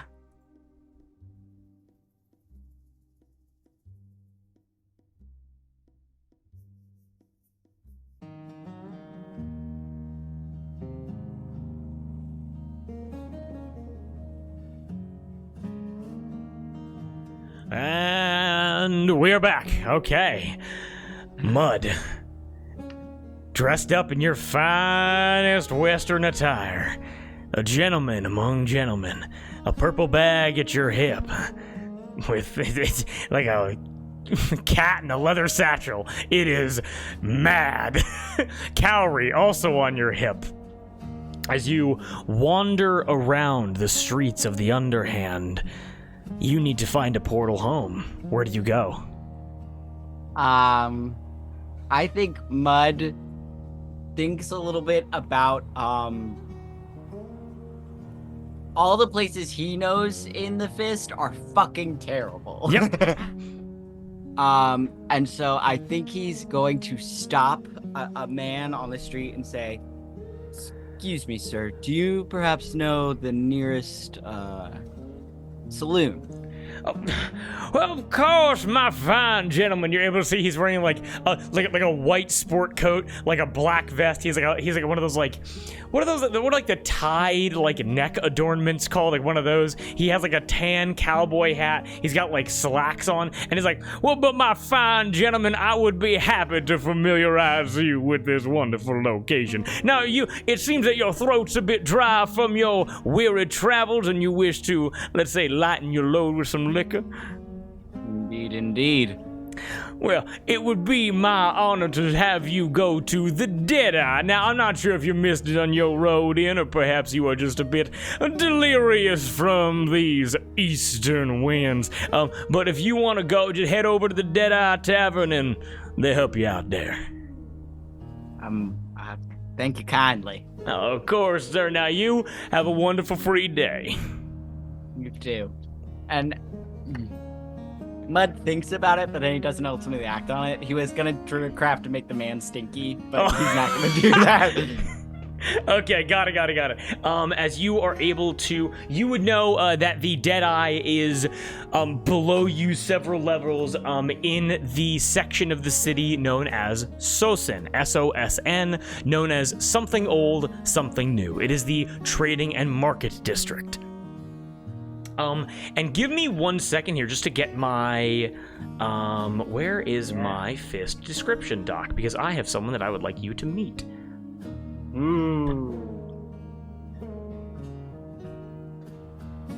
You are able to, you're wandering the streets, and just give me your thoughts as you're able to get into a massive descending elevator. It can hold like 500 people, as like steam powered like technology above you goes,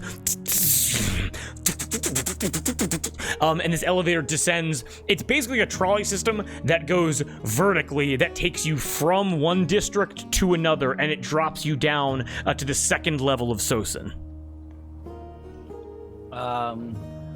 Mud is clutching the bag close to him. He's trying to like piece together how to like act in front of these people.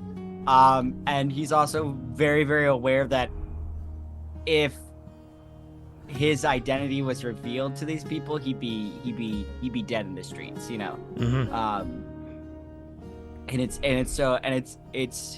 It's only through the course of like spending so much time with the rest of Rochi that he's developed enough people skills to even like make an attempt at blending in.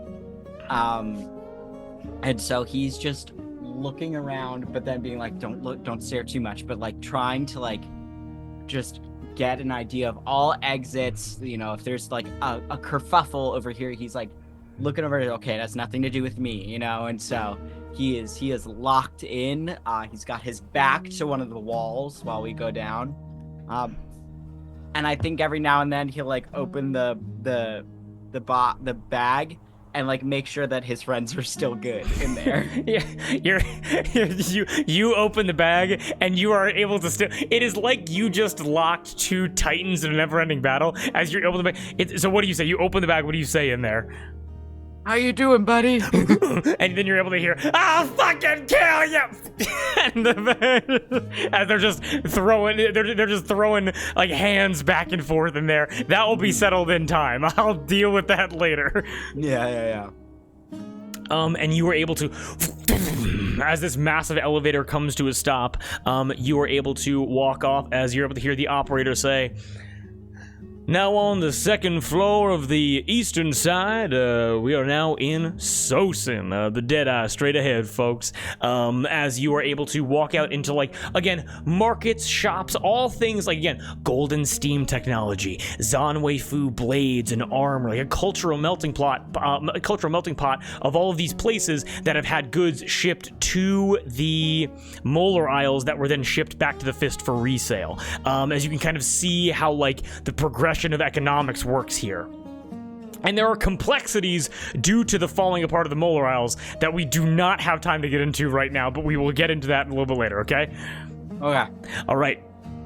And you were able to wander and find your way over to the largest saloon here, known as the Deadeye.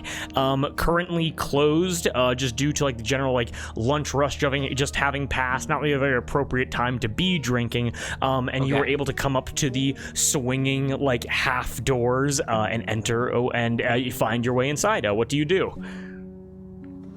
I want to. Because Mud is just like he knows there's urgency to finding a portal, but he just needs a second. Mm-hmm. He just needs a second to breathe, and then he's going to Sorry, I'm looking at all the shit I have in my bag. I have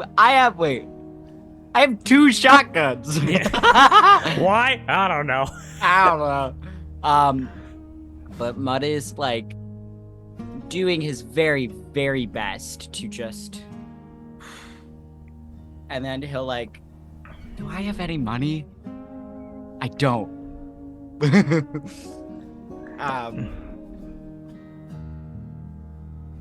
He'll just take a seat at the bar and just go.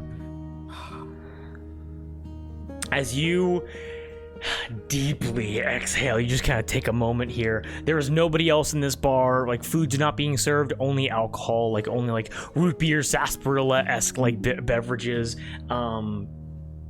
Give me a quick perception check, as the bartender's not behind the bar either. Okay. Oh, it was almost good. 13. Only a 13? Only a 13. I rolled a 2. It could have been an 18, and then it would have been a 29. Actually, you know what? Hold on. Go ahead and roll that with advantage. Go ahead and roll again.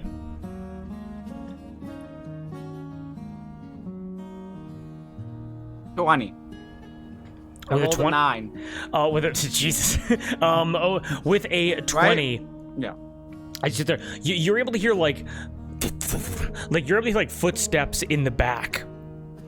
As like some, like, it sounds like the bartender's like moving around like in the rear of this shop.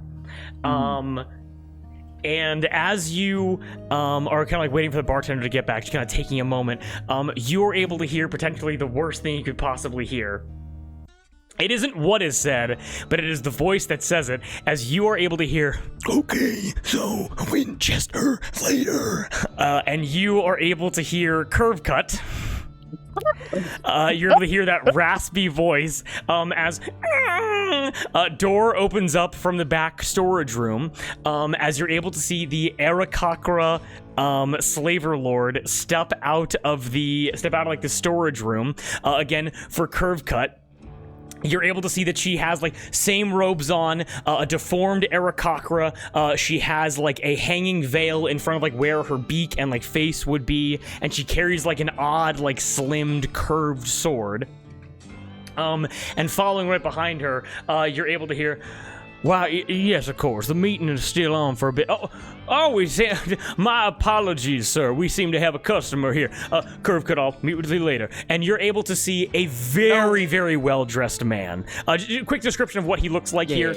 Like handsome, friendly smile, like a strong drink of like whiskey in his hand. You're able to see he has like a proper like gentleman's attire. Let me see if I can actually find a picture of him to send to the Discord here. See, she should be pretty recent, last time I checked. Just going back in time here, can't find it, probably not. But the point being, oh my god, man, we sent a lot of crap to this Discord. Is it the hot guy? It is the hot guy. I'm trying to find. It's the hot guy. I think it's in the world. No, it's not in the world back room. Is it NPC list? Wait, let me just see if I can do this. I just saw him, so. Come on, we're looking for hot people. God, he was hot. Found him. Here he is. He's in the background. He's in world background. Yep, got it. I'm grabbing him. God, he's pretty. I asked you guys for those guys a long time ago. You asked for that May 2024. And you're able to watch as he comes over and goes, "Well, my apologies, patron. I was not hoping to keep you waiting here. Just had some business to attend to in the back. What's your preferred poison?" No worries. I notice there's a distinct lack of patrons here. If I've come at the wrong time, I can always come back. No. There ain't nothing wrong with a nice conversation. And give me a quick insight check as he goes, "Our workers are allotted time to clean themselves, to feed themselves before returning for service." 19. 19, you're able to see, like, again, like, handsome man, like, bearded face. He has flipped up collar, like a proper, like, tie, like, around, like, kind of falling underneath his vest. With a 19, as he says workers, you're able to get, like, a distinct air of, like, disappointment as he says workers. Like, having to call them workers instead of slaves? With a 19, having slaves at all. As he goes, "Please, we have whiskey, we have rum, recently taken, a fine vintage there. We have some sake from Zamwei Fu, if you prefer a more southeastern drink. Wine from Alateur. What's your poison? You got anything from Horcry? Horcry. Can muscle something up here. He begins kind of like looking like in the back like section of his shelves, and as he begins kind of like scanning around for a drink, I need you to give me a quick deception check. As Curve Cut looks at you. DC's gonna be a 12. Do I want to fail this? He is disguised. Disadvantage. Okay, thank you. Much appreciated, Gab. Even worse. Okay, DC of 10.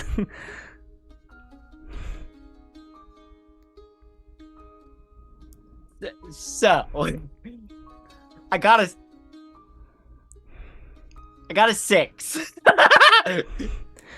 I and because I was debating it, Mud kind of just has the feeling of like he heard what Curve Cut said.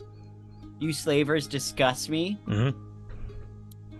And Mud said, now, before we get any further with this, and he like hops off the stool and backs up, hands raised. I was actually, did not mean this, but this is quite clandestine for me. And he's gonna drop his disguise. Okay, wild. Your hands are up, and you drop your disguise. What is Mud wearing like normally, like underneath the disguise? Where's my pit crew? Give me 1 second. I just updated. So he's wearing this like light green tunic that like dips a little bit, so you can see like he still has these terrible scars. Yep. And like this really mottled burnt skin where I think he essentially like the radiant magic melted his body back together essentially. And it's puffy at the sleeves, slightly feminine. Got 2 suspenders. His hair is long, brown, and curly, much like his mother's. Wild. Blood just pouring from a gash in the side of his head. Practical boots on. Regular pants. Very, very simple. Very simple. But he looks to Curve Cut and he goes, I know we didn't part on the best of terms, but I think we are on the same side. And I think he moves his hair out of the way because where he used to wear the bronze collar is, I think, a marker of it. I think there's a magic to a bronze collar that can tend to leave a scar or a kind of like absolutely. A tan line. Absolutely. Like a thing like that. Mm-hmm. And so even if a slave, if it's taken off by force, as Mud's was once he died. Yeah. I mean, also it's kind of like if you wear socks or like a watch for long enough, like your tan will never come in normally again, so. Yeah. As Remington and Curve Cut have a conversation very quickly, as Curve Cut goes, he heard us. He heard us. As Remington goes, whoa! As he is like, now we certainly aren't executing anybody in the bar. What you might have heard of some trouble in the molar aisle. A skywrite asking for revolt. You're looking at the man who did it. Looks over to Okay, actually, quick. That's good. Give me a persuasion check. That's wild. Can I get advantage, please? Please. Yes, I will say yes. As Remington looks over to Curve Cut and goes, I thought that was you.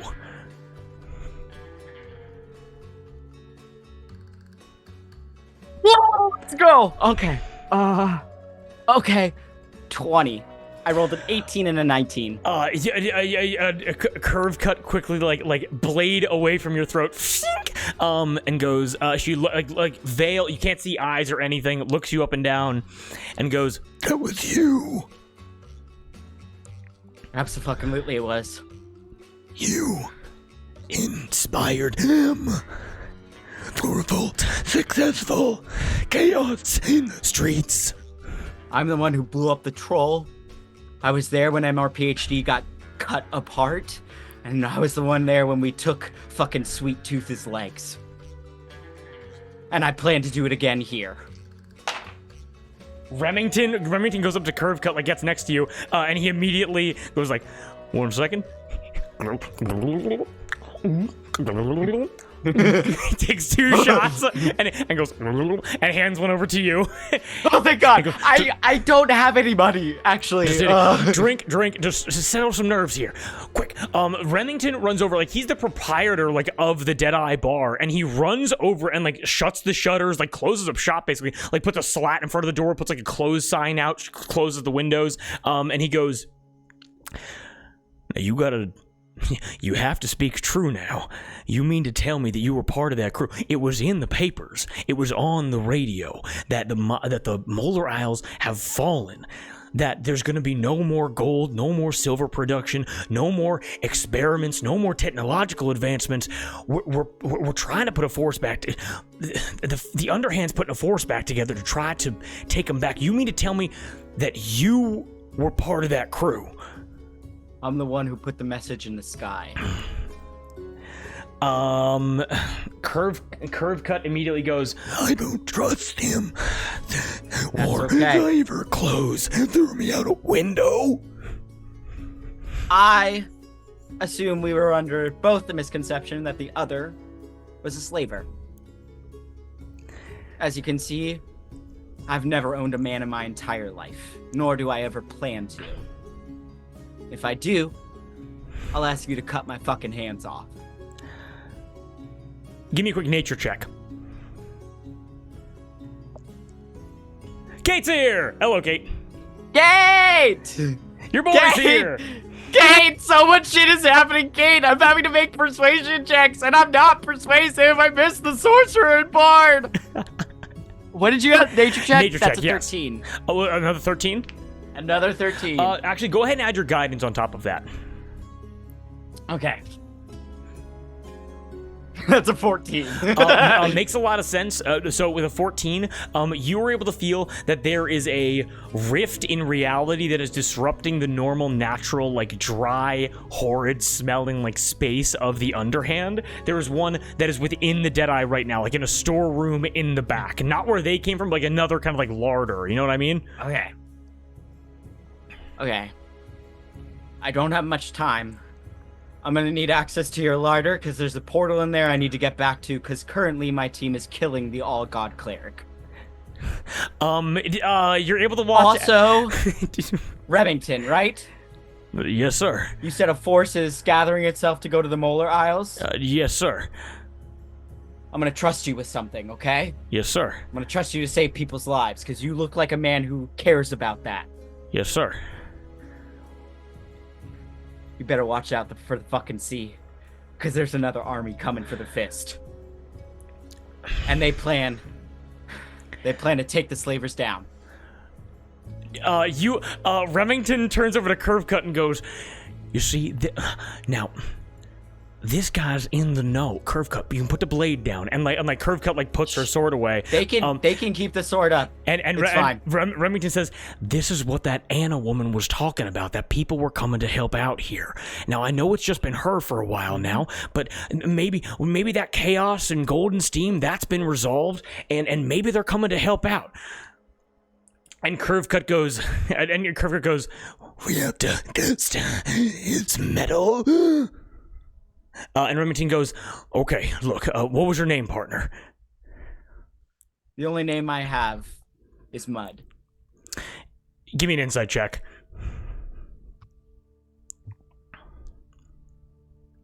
Fuck! Can I spend points to give myself? Can I spend bits to... Yes! Can't just give you inspiration. Go ahead and use it, brother. Oh, I threw my dice! Throwing dice, we're going crazy up in here. I can't wait to roll another 3. Come on, babe. Oh, that might be cocked. That's even better! That's better? Okay, got it. Insight check? Yes. 24. 24. You're able to see the moment that you say that you said your name is Mud, correct? Yeah. You say that your name is Mud. A deep sense of like sadness comes over Remington's face as he looks to you and goes, "I'm sorry, partner. It's a bad deal." They take as much as you as they can. They do. And I aim to take plenty more back. Yeah, they do. Now, I rolled a 19 with the inspiration, Kate. Thank you so much. let's fucking go. Remington looks over to you and goes, "Now, I assume you heard us when we were coming out of the storeroom. We usually close around this time, and we're oftentimes more careful. If I can be clear with you, we were going to have a meeting with like-minded individuals we frequently have meetings such as the one we are going to have in a few days, planning, scheduling, and the like of ways to help those that need helping. Okay. Would that be agreeable? How much time do I have? How much time for what? For this meeting? Or is this a thing in the future? That's Now gonna look. happen in the future. If you're telling us true, and that you're fighting the All-God Cleric, you and your crew are the exact kind of people we need here. And this army coming from this Anna woman, I think there's going to be some significant changes coming the next couple of weeks to the Underhand, maybe even the Knuckle Plantations. But for right now, the next time you get your crew, survive this battle, you come back here, you'll learn the code when you're back, alright? But we are going to have meetings over on the northern section of the city. Okay. More specifically, meet us at the Winchester. It can be difficult to get to. It's my family's old bar. Okay. It's built inside of other buildings. It's been built over, it's been abandoned, not safe to occupy, and it's where like-minded individuals converse politely. I will come wearing the face I walked in here with. Works well with me. And if I'm not here, then my mother and father perhaps will be running the bar, and they'll direct you to where I am, or we'll give you stepping stones along the way. Yes, sir. All right. You need access to my larder, you said? I think so. Before that, and I turn to Curve Cut, and I say, "You can not trust me as much as you like. I'm a man who I believe in actions over words. And I just want you to know, when my friends come here, I'll be bringing I think familiar face to you. A bugbear? Can you promise not to kill him this time?" No, we didn't bring Henry with us. No, Ria is not with you. Yeah, right. He's leading the Saber Bolt. Sorry. My brain glitched. Sorry. Well, Curve Cut goes, on Ria. He's leading the revolt back in the Molar Isle. I must apologize. Yeah, I think you should. He's a really cool dude. He saved my friend's life. Remington begins walking with you over to the larder as well with Curve Cut. As Curve Cut says to you, "Bygones are not bygones. We will test your mettle." You can get in line. Remington goes, "Now I'm not sure what's in here," but he opens up the door and you're able to see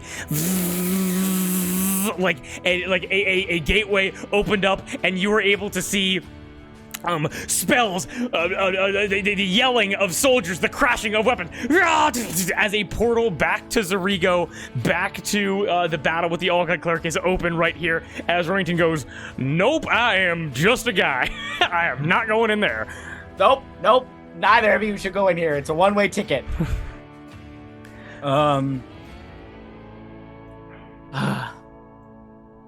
Fuck, I don't have Okay. This Anna person, what'd she look like? Remington's like yelling over the battle and goes like, surprisingly normal. She was a human woman. She was wearing very simple robes. She was trying to blend in, and she found Curve Cut and I pretty easily. Okay. Is he talking about? Who's he talking about? She also had a deck of cards, and she had a tattoo around her neck. Is this Delilah? No, go ahead. Sorry. You wouldn't know who this is, so I'm actually not going to tell you. Oh, I just realized. My dumb fucking brain. And I tried to ask her about her business, and she was prevented from doing so. Right. Okay. I have no idea what you're fucking talking about, but cool. Okay. Okay. I like open up the bag. And then, like, I'm like, are you still good? Do you need help? Like, are you okay? Remington goes, who is in there? I don't have time. Are you okay? Okay. You see two hands come out, and the bagman goes, like he's ready for more. Okay. I close it up. I put it on my list. I look at the portal and go, okay. I have no more high-level spells. I am below half hit points. And just before you dive in, Curve Cut grabs onto your shoulder, turns you around. And the last thing that I said before you jump into the portal, I want to hear one more thing from you as Curve Cut goes, and one more thing. Okay. And you're able to, and Curve Cut goes, don't fuck this up. And you're able to hear her voice change.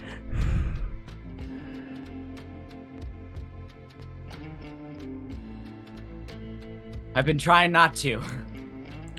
We need everyone we can, and we need everyone to be competent. Do you understand me?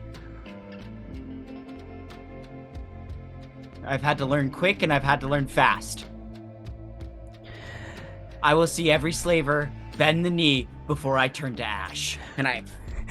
She goes, just don't throw them out of window. and you jump through the portal. And Mud, you are back with Cowrie and the Bagman and the Gray Man back on the beaches fighting the All God Cleric, and that's where we're gonna end tonight's episode. Moss, we having a good time. I'm having such a good time, but Mud has no resources left. Do you have a do you have a 3rd level spell slot? No. What? No. Okay.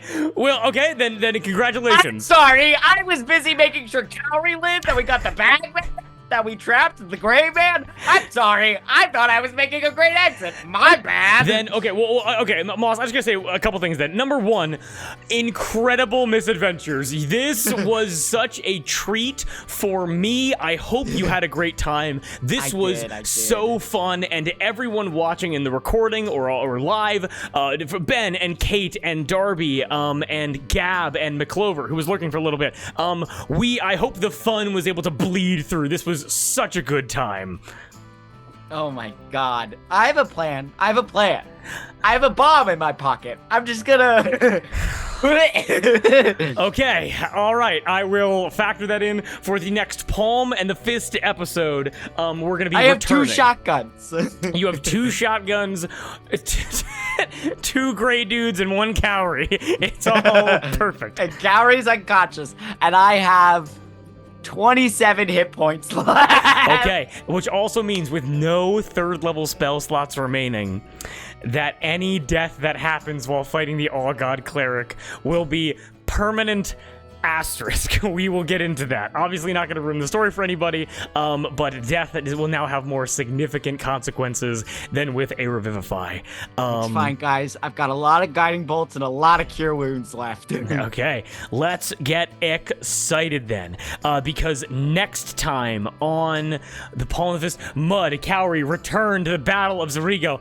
I cannot fucking wait, and I'm so happy for, God, I hope it's the next, the next fucking arc we go on, to go full cowboy, full crazy, and have all of that intensity come right for all of you. So I'm really excited. This is crazy. Mud went, I have to be diplomatic. What would Olive do? WWOD. Okay. Excellent. Oh my gosh. Okay. To catch up Kate. and also, real quick, just to get it out, because yes, we're gonna catch up Kate, Okay. but we're gonna give a quick summary at the end of the episode as well. Okay. I didn't know. I thought. No, I mean, you're gonna do that, but what I wanted to say beforehand, because I assume that at the end of the episode, everyone in this session knows what happened, so we're gonna give a quick detox at the end of it. But the Gray Man, so in order to build out the fist, I asked each of the Palm of the Fist players to build me a Western-themed villain, and the Gray Man was Moss's creation. And I hope, so many secrets to learn about him. I hope it was but Moss, was that a good portrayal of the Gray Man? Is there anything that could be, because he's just with you now, because he's just a dude. Oh, we have plenty of more time to get more into him. Thank you. Thank you. The gods have been. I've got like 3 hits for it. Left and right. Me with my can till begging for money in the chat. And I didn't save Landon. I couldn't. So Moss, what happened? Okay.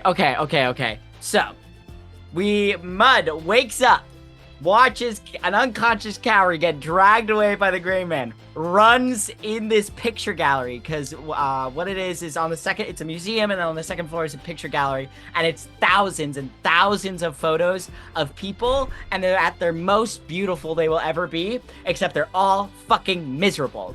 And Mud, as he's running by, sees the photo that was taken of him when he was an 8-year-old boy freshly coming into the Fist after being captured off the shores of Horcrux, sees that, takes it off the wall, and puts it in his bag. And so, Ben, save your points. Save your... Yeah. So Mud then runs over, finds Cowrie. Cowrie is in an old West saloon barber shop, and is about to be dolled up and have their picture taken. And in an amazing fucking Western duel standoff, is able to start blasting away. At the Gray Man, but only after the Gray Man is able to take the Bagman out of his bag, and is going to claim the Bagman as a servant of this gallery before Mud steps in, saves the Bagman, and saves Cowrie. What happened next? And so then the Gray Man gets all fucking mad and crazy and feral and starts attacking, but the Bagman distracts him by destroying the piano, and the Gray Man goes, "That's my stuff! You can't do that!"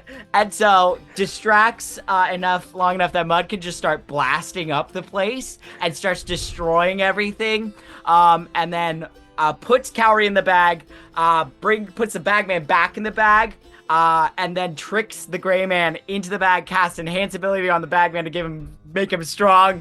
He rolls a 26 against your 19? 19, yeah, something crazy.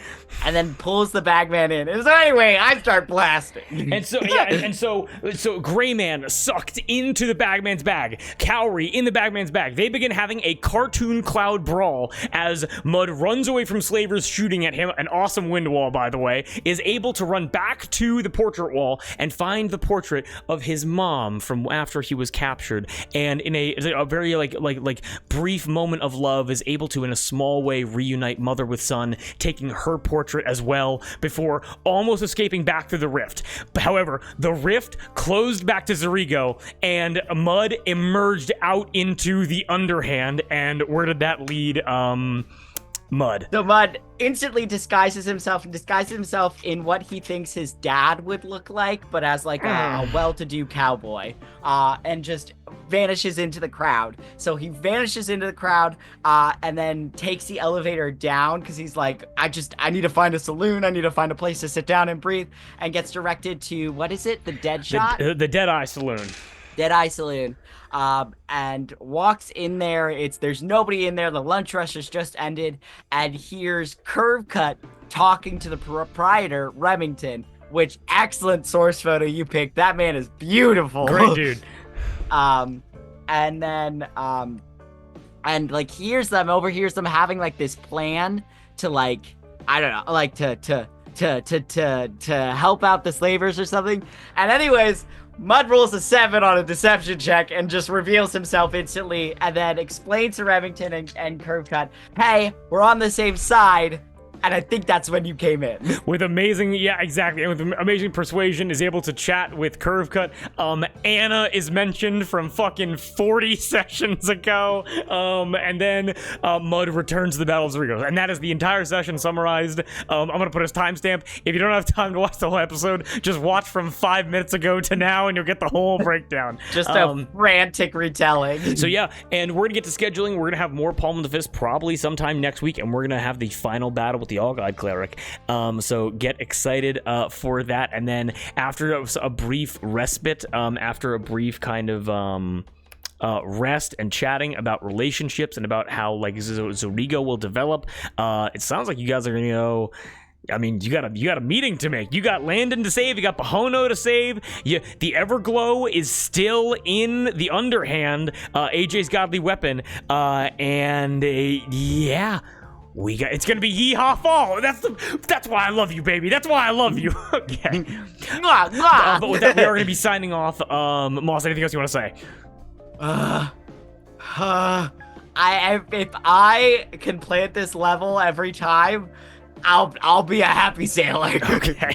Well, nobody's allowed to die next session. Well, luckily I have the best players in the world. I am playing with one of the best players in the world. Moss, you could not have done a better job, and thank you so much for scheduling this out. This is so much fun.